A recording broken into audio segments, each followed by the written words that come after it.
A brief introduction before we dive in. This channel was established with the intention of carrying on the work of the late Barry Peterson, who did a tremendous job recording all of Book 1 and the majority of Book 2 of The Law of One. Unfortunately, Barry passed before he was able to complete the recording of Book 2. I was disappointed that the only other Law of One audiobooks I could find on YouTube were simple text-to-speech programs, and that much of the cadence and tone was lost in translation compared to Barry's work. I am not a professional like Barry Peterson was by any means, and like most people, I cringe at the sound of my own voice, but I wanted to continue to engage with the raw material, so I decided to record myself as I read it. I hope that others may find this material useful, just as I have found it useful in my own life. If you're not familiar with the Law of One books or Barry Peterson's recording of them, I will link them in the video description, as I recommend you begin there with Book 1. I make no judgment about the contents of these transcripts, the validity, the channeling methods, or the underlying truth behind the raw material and potentially our greater reality. I have personally found this material quite useful, as I find many roads and paths inevitably lead to the lessons in the Law of One that I have observed in my own life. So whether you have discovered the Law of One through meditation, through studying the UFO phenomenon, or recent scientific breakthroughs that corroborate this material, I welcome you on this journey. Lastly, I apologize in advance for any mistakes, mispronunciations, or a general lack of quality in my recordings compared to Barry. This material can be dense and hard to understand, and oftentimes I find it challenging to read aloud due to its obscure nature. My goal here is to continue and complete Book 2, and ideally record Book 3 and upload here on this channel as well. I have recorded these in individual sessions, and if you'd like to listen to all of the recordings chronologically, I will be sure to add them to a playlist so you can easily go from one to the next. Thank you.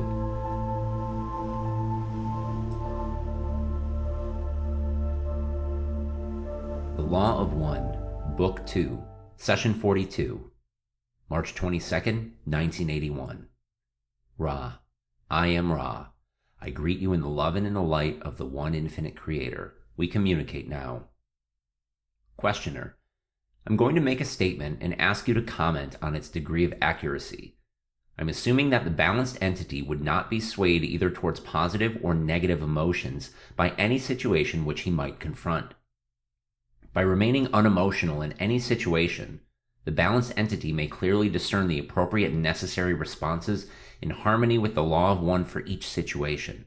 Is this correct? Ra, I am Ra. This is an incorrect application of the balancing which we have discussed.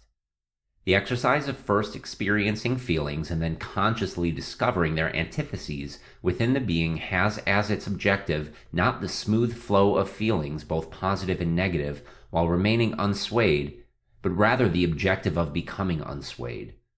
This is a simpler result and takes much practice, shall we say. The catalyst of experience works in order for the learned teachings of this density to occur. However, if there is seen in the being a response, even if it is simply observed, the entity is still using the catalyst for learned teaching. The end result is that the catalyst is no longer needed. Thus, this density is no longer needed. This is not indifference or objectivity, but a finely tuned compassion and love which sees all things as love. This seeing elicits no response due to catalytic reactions. Thus, the entity is now able to become co-creator of experiential occurrences. This is the truer balance. Questioner, I will attempt to make an analogy. If an animal, shall I say a bull, in a pen attacks you because you have wandered into his pen, you get out of his way rapidly, but you do not blame him. You do not have much of an emotional response other than the response that he might damage you. However, if you encounter another self in his territory and he attacks you, your response may be more of an emotional nature, creating physical bodily responses. Am I correct in assuming that when your response to the animal and to the other self is that of seeing both as creator and loving, both in understanding their reaction in attacking you is the action of their free will, then you have balanced yourself correctly in this area? Is this correct? Ra. I am Ra. This is basically correct. However, the balanced entity will see in the seeming attack of an other self the causes of this action, which are, in most cases, of a more complex nature than the cause of the attack of the second density bull, as was your example. Thus, this balanced entity would be open to many more opportunities for service to a third density other self. Questioner. Would a perfectly balanced entity feel any emotional response in being attacked by the other self? Ra. I am Ra. This is correct. The response is love. Questioner. In the illusion that we now experience, it is difficult to maintain this response, especially if the attack results in physical pain. But I assume that this response should be maintained even though physical pain or loss of life? Is this correct? Ra. I am Ra. This is correct, and further is of a major or principal importance in understanding, shall we say, the principle of balance. Balance is not indifference, but rather the observer not blinded by any feelings of separation, but rather fully imbued with love. Questioner. In the last session you made the statement that we, that is Ra, spent much time-space in the fifth density balancing the intense compassion that we had gained in the fourth density. Could you expand on this concept with respect to the material that you just discussed? Ra. I am Ra. The fourth density, as we have said, abounds in compassion. This compassion is folly when seen through the eyes of wisdom. It is the salvation of third density, but creates a mismatch in the ultimate balance of the entity. Thus we, as a social memory complex of fourth density, had the tendency towards compassion, even to martyrdom, in aid of other selves. When the fifth density harvest was achieved, we found that in this vibratory level flaws could be seen in the efficacy of such unrelieved compassion. We spent much time-space in contemplation of those ways of the Creator which imbue love with wisdom. Questioner. I would like to try and make an analogy for third density of this concept. Many entities here feel great compassion for relieving the physical problems of third density other selves by administering to them in many ways, with food if there is hunger, as there is now in the African nations, by bringing them medicine if they feel that there is a need to minister to them medically, and being selfless in all of these services to a very great extent. This is creating a vibration that is in harmony with green ray, or fourth density, but it is not balanced with the understanding of fifth density that these entities are experiencing catalysts, and a more balanced administration to their needs would be to provide them with the learning necessary to reach the state of awareness of fourth density than it would be to minister to their physical needs at this time. Is this correct? Ra. I am Ra. This is incorrect.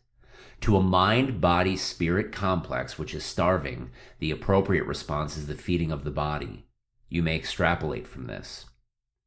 On the other hand, however, you are correct in your assumption that the green ray response is not as refined as that which has been imbued with wisdom. This wisdom enables an entity to appreciate its contributions to the planetary consciousness by the quality of its being without regard to activity or behavior which expects results upon visible planes. Questioner. Then why do we have the extreme starvation problem in, generally, the area of Africa at this time? Is there any metaphysical reason for this, or is it purely random? Ra. I am Ra. Your previous assumption was correct as to the catalytic action of this starvation and ill health. However, it is within the free will of an entity to respond to this plight of other selves, and the offering of the needed foodstuffs and substances is an appropriate response within the framework of your learned teachings at this time, which involve the growing sense of love for and service to other selves. Questioner. What is the difference in terms of energy center activation between a person who represses emotional responses to emotionally charged situations and the person who is balanced and therefore truly unswayed by emotionally charged situations? Ra. I am Ra. This query contains an incorrect assumption. To the truly balanced entity, no situation would be emotionally charged. With this understood, we may say the following. The repression of emotions depolarizes the entity insofar as it then chooses not to use the catalytic action of the space-time present in a spontaneous manner, thus dimming the energy centers. There is, however, some polarization towards positive if the cause of this repression is consideration for other selves. The entity which has worked long enough with the catalyst to be able to feel the catalyst but not find it necessary to express reactions is not yet balanced, but suffers no depolarization due to the transparency of its experiential continuum. Thus, the gradual increase in the ability to observe one's reaction and to know the self will bring the self ever closer to a true balance. Patience is requested and suggested, for the catalyst is intense upon your plane, and its use must be appreciated over a period of consistent learned teaching. Questioner. How can a person know when he is unswayed by an emotionally charged situation, or if he is repressing the flow of emotions, or if he is imbalanced and truly unswayed? Ra. I am Ra. We have spoken to this point. Therefore, we shall briefly iterate that to the balanced entity, no situation has an emotional charge, but is simply a situation like any other in which the entity may or may not observe an opportunity to be of service. The closer an entity comes to this attitude, the closer an entity is to balance. You may note that it is not our recommendation that reactions to catalyst be repressed or suppressed unless such reactions would be a stumbling block not consonant with the law of one to an other self. It is far, far better to allow the experience to express itself in order that the entity may then make fuller use of this catalyst. Questioner. How can an individual assess what energy centers within its being are activated and in no immediate need of attention, and which energy centers are not activated and are in need of immediate attention? Ra. I am Ra.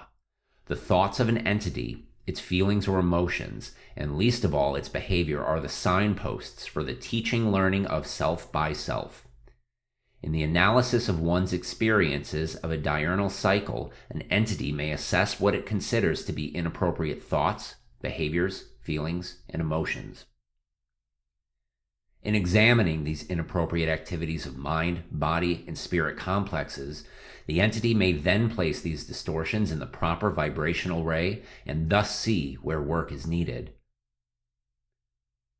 Questioner. In the last session you said that when the self is conscious to a great enough extent of the workings of the catalyst of fasting and the techniques of programming, it then may, through concentration of the will and the faculty of faith alone, cause reprogramming without the analogy of fasting, diet, or other analogous bodily complex disciplines.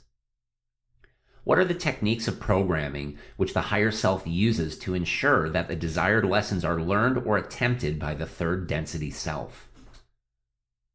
Ra. I am Ra. There is but one technique for this growing or nurturing of will and faith, and that is the focusing of the attention. The attention span of those you call children is considered short. The spiritual attention span of most of your peoples is that of the child. Thus, it is a matter of wishing to become able to collect one's attention and hold it upon the desired programming.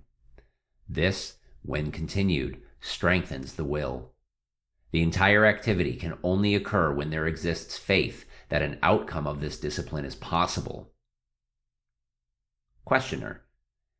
Can you mention some exercises for helping to increase the attention span? Ra. I am Ra. Such exercises are common among the many mystical traditions of your entities. The visualization of a shape and a color, which is of personal inspirational quality to the meditator, is the heart of what you would call the religious aspects of this sort of visualization. The visualization of simple shapes and colors which have no innate inspirational quality to the entity form the basis for what you may call your magical traditions. Whether you image the rose or the circle is not important. However, it is suggested that one or the other path towards visualizations be chosen in order to exercise this faculty. This is due to the careful arrangement of shapes and colors which have been described as visualizations by those steeped in the magical tradition. Questioner: As a youth, I was trained in the engineering sciences, which include the necessity for three-dimensional visualization for the processes of design. Would this be helpful as a foundation for the type of visualization which you are speaking of, or would it be of no value?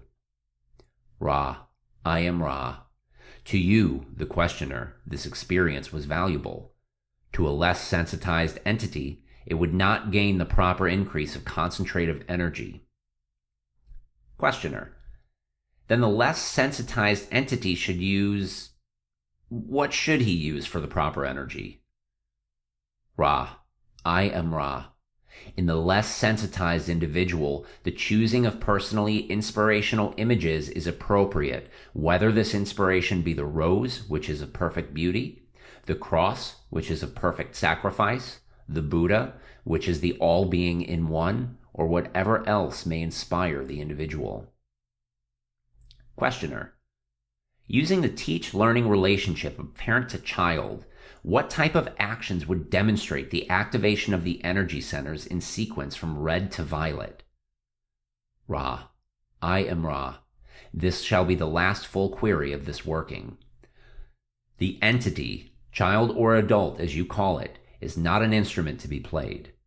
The appropriate teach-learning device of parent to child is the open-hearted beingness of the parent and the total acceptance of the beingness of the child.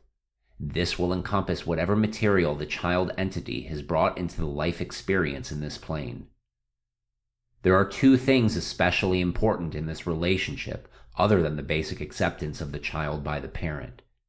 Firstly, the experience of whatever means the parent uses to worship and give thanksgiving to the one infinite creator should, if possible, be shared with the child entity upon a daily basis, as you would say. Secondly, the compassion of parent to child may well be tempered by the understanding that the child entity shall learn the biases of service to others or service to self from the parental other self. This is the reason that some discipline is appropriate in the teach learning. This does not apply to the activation of any one energy center, for each entity is unique and each relationship with self and other self doubly unique. The guidelines given are only general for this reason. Is there a brief query before we leave this instrument? Questioner: Is there anything that we can do to make the instrument more comfortable or to improve the contact? Ra, I am Ra. The instrument is well. I leave you, my friends, in the love and the light of the infinite creator. Go forth, then, rejoicing in the power and the peace of the one infinite creator. Adonai.